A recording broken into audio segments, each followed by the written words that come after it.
Welcome back for another episode of Sorry for Rambling. I'm Alex Cack, and today I am joined by J.R. Myers, the 2020 presidential nominee of the Life and Liberty Party. It's one you might not have heard of. But if you're looking for someone else to vote for, or you just want to find out about people that are running for office, we're going to ask him some questions and figure out where he stands, learn a little bit about him. So, JR, thanks for coming on the show. Yeah. Thank you, Alex. Pleasure to be here. Right off the bat, you are running as the nominee of the Life and Liberty Party. What can you tell people about that party? So the Life and Liberty Party was co-founded by myself and Lori Stacy. We were both regional area chairman for the Constitution Party. She was she was vice chairman, I believe, actually, of the Midwestern region. I was chairman of the Western area. And just due to several setbacks within the Constitution Party, failure for that organization to reform its own leadership, we just decided that our only course of action would be to strike out on our own and would try to round up like-minded people. And we think that there's a niche for or a vacuum for what we would call the constitutional center. And so we wanted to be a home for those who are liberty-minded constitutionists and pro-life libertarians. So that's kind of what we're trying to occupy, that political space. And we think there's a lot of room there because we think that both the Libertarian and Constitution parties have failed their constituents, and they've had plenty of time to succeed, but they repeatedly do not for some reason. So what were those reforms that you wanted to see in the leadership of the Constitution Party? What were the issues that were going on there? Well, mainly, it had to do with some issues of national party relationship to the state parties and the national leadership becoming involved in the internal state politics of the state chapters, and the failure to recognize that the sovereignty of the state parties was inviolable, really, that the national parties really a constituent and created to serve the state parties rather than being in control of the state parties. So basically reintroducing the idea of federalism or state sovereignty, the proper balance within our own organization. Then they just failed to embrace new talent, new people. There would seem to be a fear of young people and of technology, and they didn't want to embrace technology such as this Zoom meeting technology that we're using today.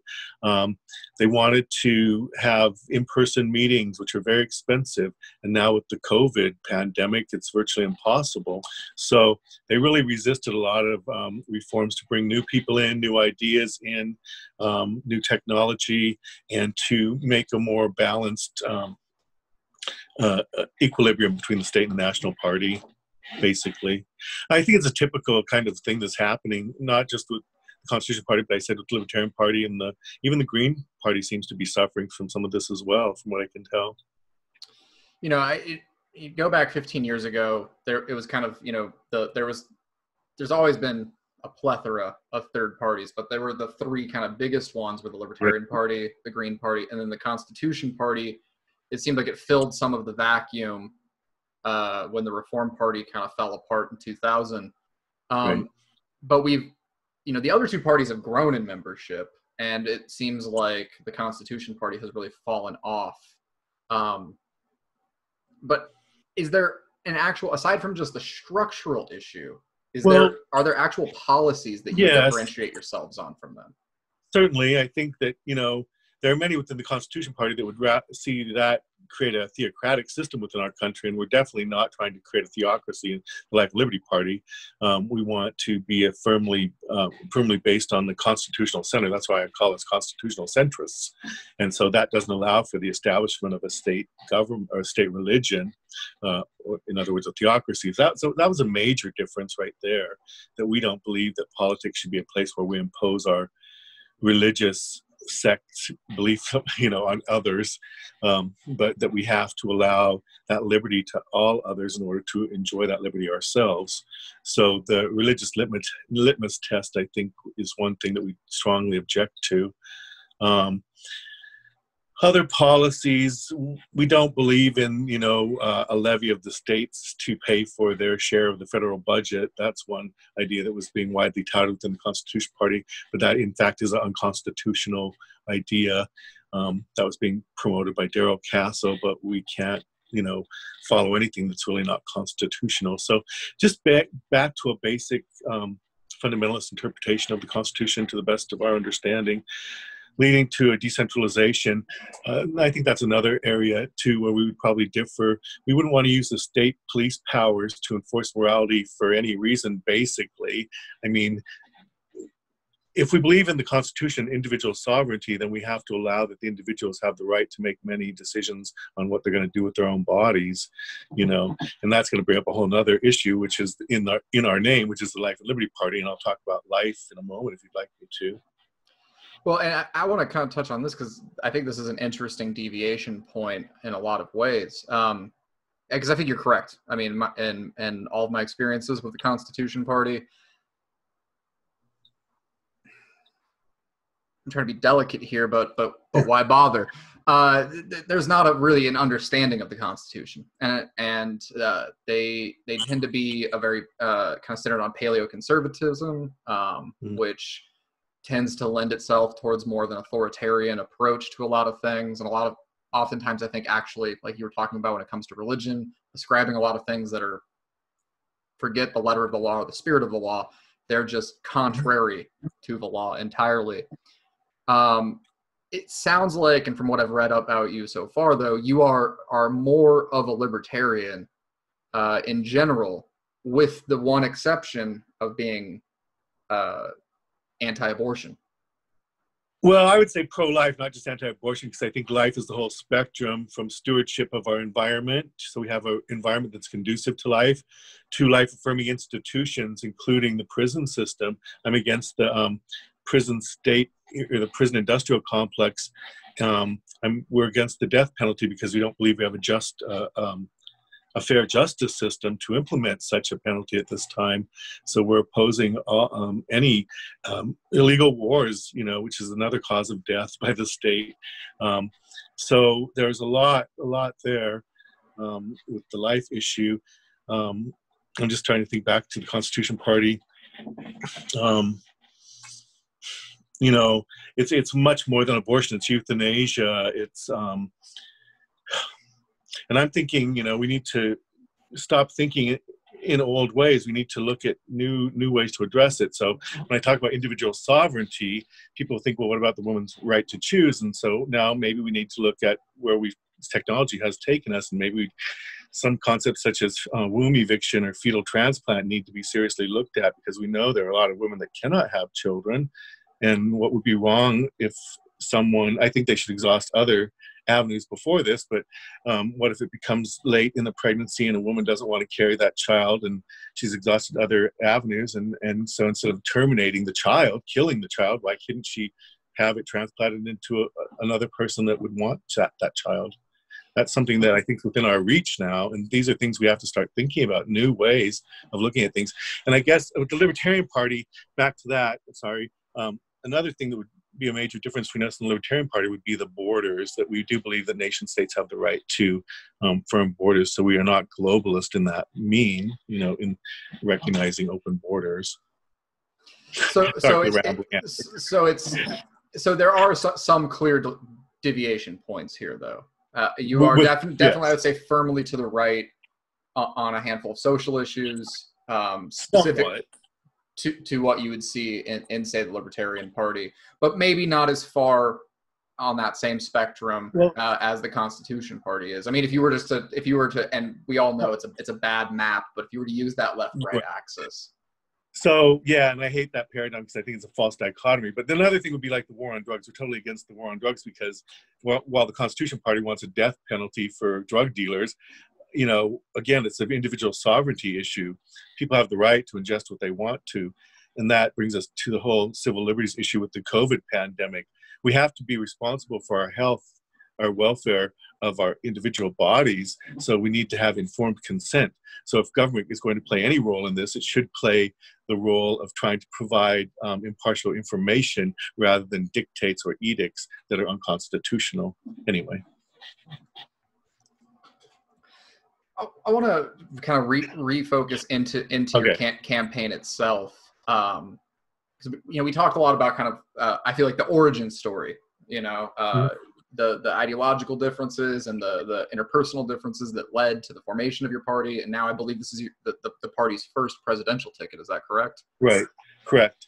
So yes, a couple weeks ago we had our Zoom nominating convention, and I was nominated. My running mate, Tiara Lusk, was nominated out of 3 contenders. So we did establish our ticket then, and we will be on the ballot in Arkansas. We're still looking for electors there, and we'll be trying in Colorado, Vermont, Tennessee, Louisiana, hopefully Illinois, possibly a few other states as well. And I'm still in the running, as far as I know, for California, for the California AIP slot, as it is my understanding that they are not happy with Phil Collins, and he's not likely to get their line. So what do you, that actually was going to be my question. My follow-up question was how many ballots you anticipate on being, and that's actually quite a few for a kind of first endeavor for a party. What do you estimate your party's membership being right now? Either people that personally identify as such, or who have actively taken some type of role in the party. The Alaska Constitution Party is one of our affiliates, so there's over 600 registered voters there. Aside from that, it's really hard to quantify. We have Facebook. We're trying to mobilize through social media, so we have a Facebook page for every state and territory, and we have people joining those every day. Our convention, it was modest, but people from all over the country. We had, I think, 7 states participating or represented. So that's nothing to sneeze at, really. Like anything, it takes a lot of effort, and it is an uphill battle, especially to create a new national political party, especially in this climate. But it is happening, and people are coming to us because what I said before about the other parties, the CP and the LP and even the GP, and not to mention the 2 big box parties, people are disillusioned with them. They have failed to live up to their promises. I mean, how old is the Libertarian Party? It's like, what, 30 years old or something almost? 40. 40? Well, yeah, there you go. I mean, come on. So we want to be a true activist party to welcome people of like mind that really want to get something done, not just sit around and debate all day, go off to little city, their little country club meetings in distant cities for those who can afford it. That's not what we want this to be about. We want this to be an egalitarian party as much as people. We want to have it inclusive so that any American can participate. You know what I'm saying? We don't want to have an exclusive kind of, if you can pay to play policy. No, that's part of the problem. So, and I think this is the most obvious, but really important question when you're dealing with third party candidates, which is, do you want to win? Do I want to win? Well, I think winning is saving our nation and restoring our republic. So yes, we want to win. The ballot laws make it exceedingly difficult. We don't really live in a truly what you might call democratic country. The ballot laws, the obstacles are quite formidable, and those are set in place by the Democrats and Republicans to prevent opposition, and they've been very effective at dividing and conquering and erecting all kinds of reporting barriers and fines and just all kinds of unnecessary and unconstitutional qualifications. So we win by raising the public discourse, consciousness, affecting public policies, and hopefully we'll start getting candidates elected at the local, state, and federal level. We do have candidates at all levels right now running. We have some congressional candidates, one for the U.S. House and one for the U.S. Senate in Idaho, some local candidates in Arkansas and Colorado, and then, of course, our presidential and vice presidential ticket. So, winning, yeah, if we don't win the presidency, does that mean we don't win? I don't think so. The presidency is overinflated as far as it goes anyway. It was never supposed to be an imperial presidency run by, executive order. So that's one of the first things I would change if I were to be elected anyway, is to review the executive orders and probably just, invalidate most of those because they're, again, unconstitutional. So winning, what is winning? Winning is reminding people of our legacy of freedom, of our Constitution, what people fought and died for over the generations to bring us to this point in history. And so that we're only to, fall asleep for a moment and lose everything? No. So winning is to sound the clarion call to remind people, what's going on. So we're winning already.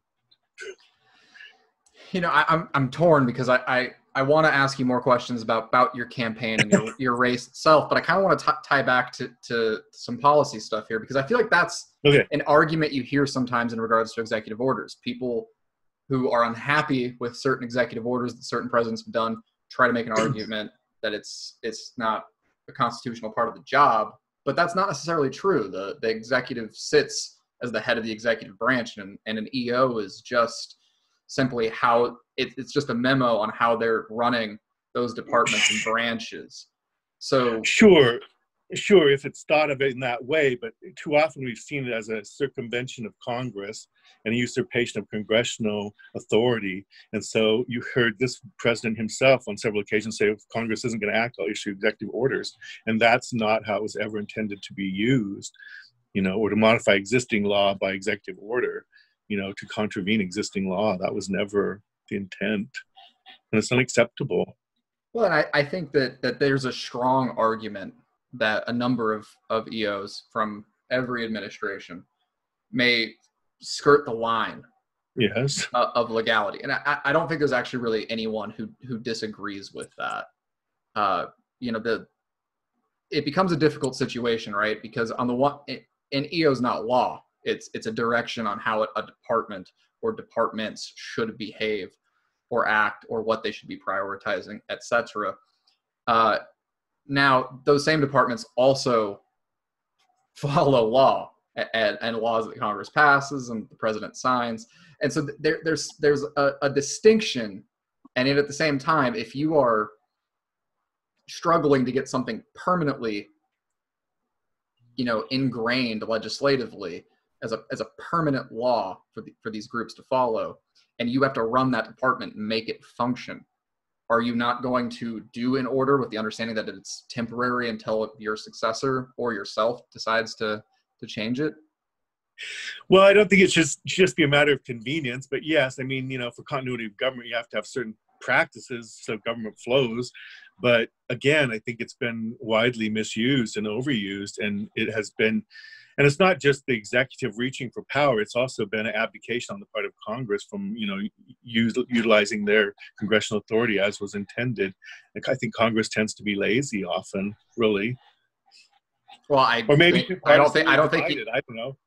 whatever you want to characterize it, they're not getting their job done. I don't think you'd find an American who disagrees with that, or someone in another nation otherwise. Would you? What are examples, I guess, of executive orders that you take issue with, though? And a better question is what are ones that you would issue? Well, the ones that I would take, the most glaring examples would be the executive orders that are declaring federal, seizing huge swaths of federal land and setting them aside like as national monuments and that sort of thing. I would restore the lands to the states and to the people. The Western states have been treated egregiously when it comes to land and land use. So that'd be at the top of my list. I don't know about issuing executive orders. I guess issuing executive orders that would decentralize power back to the states whenever practical, really, because I think the situation is really out of balance, and the federal government should never have gotten as large and as powerful as it has become. And I would reverse that trend by empowering the states as I think it was intended to be, so they could each be their own little laboratory of democracy, so to speak. We're not supposed to be one unified monolith like, some other nations. I think our strength was in that governmental diversity, if you will. And I think that, broad swath, many Americans agree with the Federalist model. Yet at the same time, we've seen examples, especially in modern history, as the world's become more interconnected, more complex. But we're living in one right now where we're really struggling to protect the life and liberty of our citizens Right. in the legal framework that we have, how would you address crises like that? You know, when you have states that are actively putting their citizens, you know, in harm or jeopardizing Well, their how are right they, to life. right. Well, how are they putting, the states are putting their citizens in direct harm in many ways. So I work in a clinic, a medical clinic. It's an integrated medical, dental, and behavioral health clinic. I'm a behavioral health director, so I'm subject to all these clinical rules with the COVID-19. So every day I have to go through the checklist and I have to have my temperature taken before I can actually start my work day. We no longer see people face to face. At this point, we're just doing our sessions telephonically or through Zoom. But I have to keep going back to, you know, individual responsibility and sovereignty over our own bodies. And yes, we do have some community responsibilities, and so rights and responsibilities go hand in hand. So, but we cannot get out of balance. And so, even in the light of, in the face of such a, you know, scary pandemic, it behooves us not to give up our civil liberties lightly, if at all. And again, going back to the individual sovereignty and responsibility, when did we not have pandemics or pathogens in the environment, right? So we need to use the knowledge and informed consent each of us has as to where we're going, how we're going to be exposed, the precautions we can take, hand washing. If we choose to wear a mask, wear a mask. If you choose to wear a face shield, wear a face shield. If you choose to stay home, stay home. But do we really need a centralized government enforcing this and destroying the economy in the process? Because I will wager that when this is all said and done, the economic devastation and the psychological harm, including suicide and domestic violence and violence in general, is going to far outweigh any, you know, these safety precautions that supposedly were implemented to, you know, stave off this pandemic. Well, you know, you're talking about economic devastation, and I think you're also talking about learning from pandemics in the past. You know, it's been a century since we had the last comparable pandemic in this nation, or epidemic even anywhere, much less pandemic, that was comparable to this one. And we did learn a lot from that one. You know, we had just come out of a world war, and we lost more people from the 1918 flu than we did in that war. We've now, from COVID, lost more people than we did in World War I. And we also saw some economic devastation from that pandemic, just from the loss of life.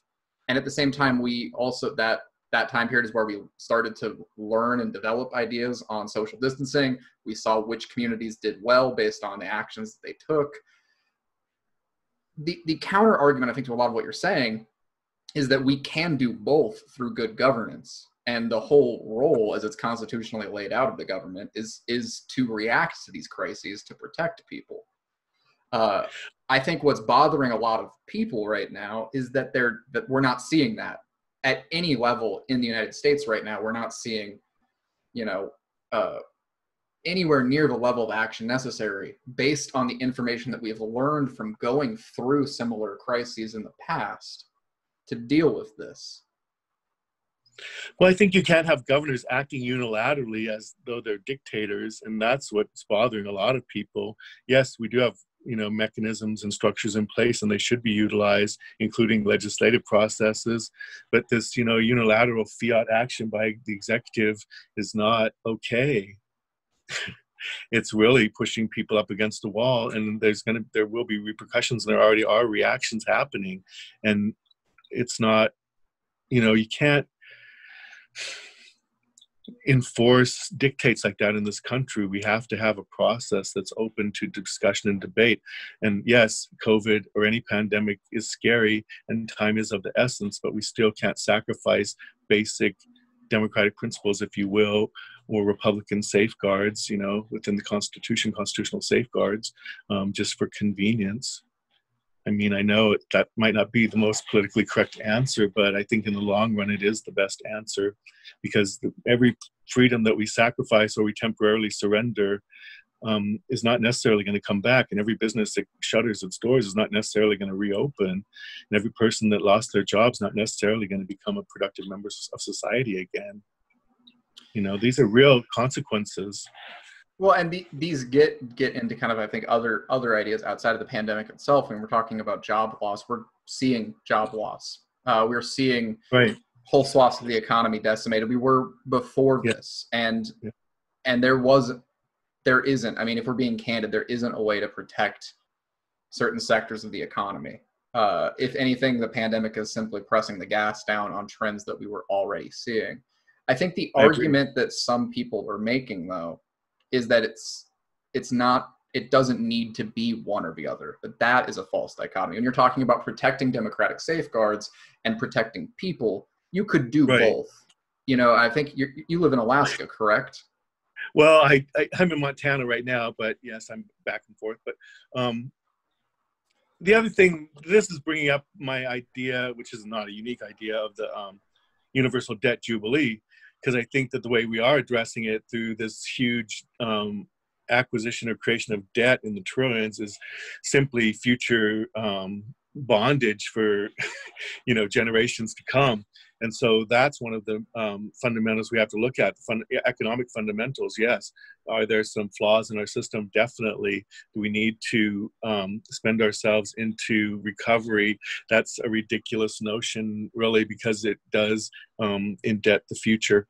So the only real solution to this, it's going to become really manifest soon, I think, will be a universal debt jubilee, just a forgiveness of debt across the board, a reset of the economy.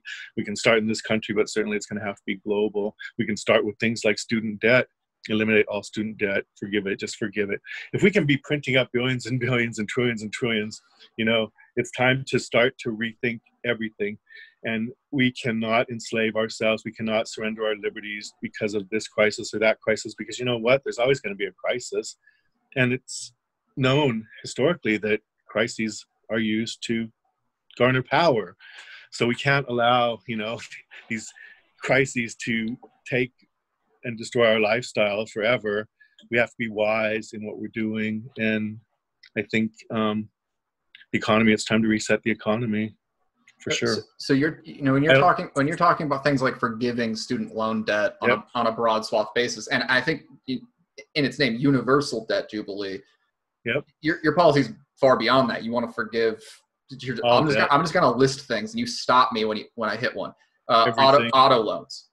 Everything. Mortgages, home loans. Everything. Small business loans, private or federal. Everything. All of it. I give $100 to my brother in the other room and make him sign something.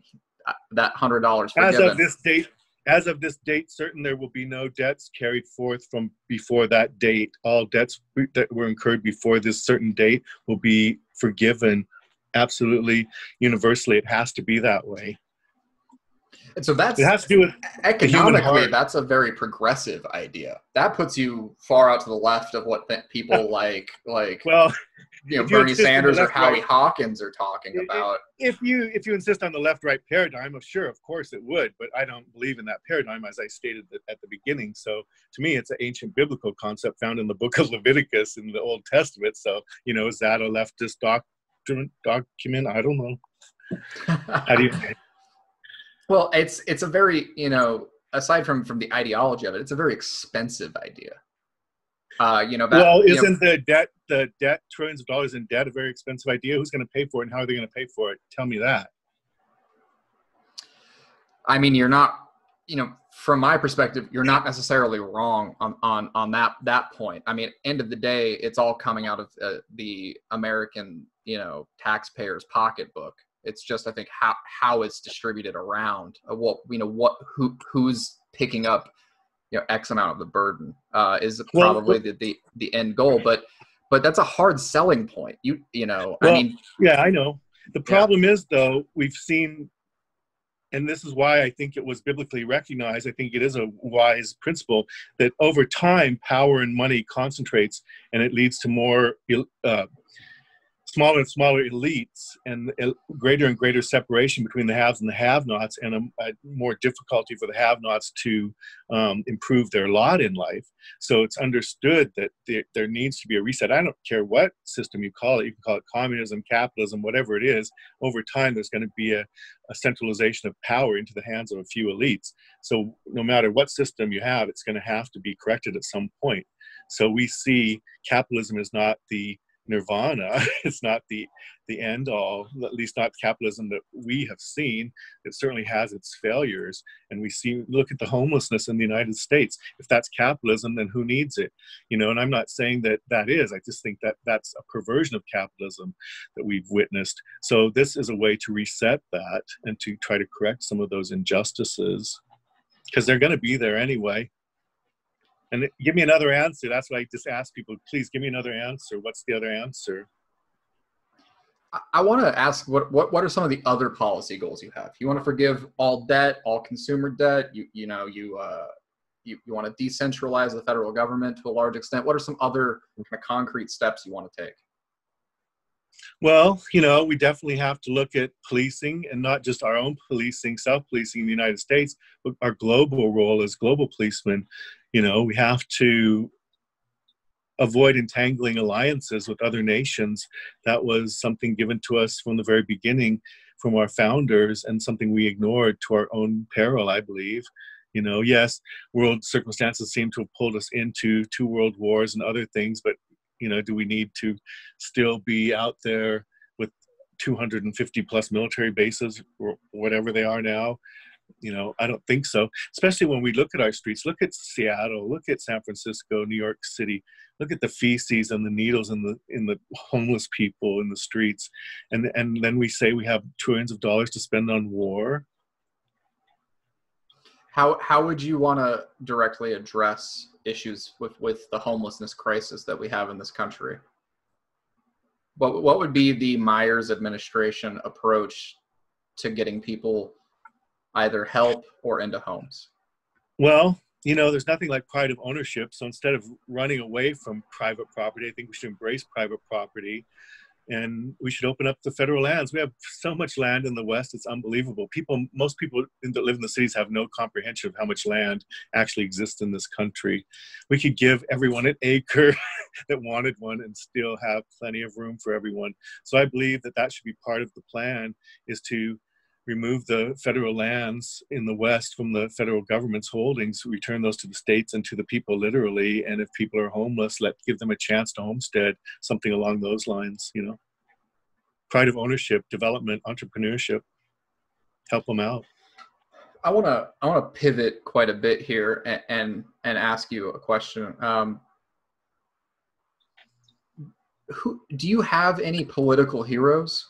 Do you have anyone in the past of kind of the American political canon or the international one that modeled your identity?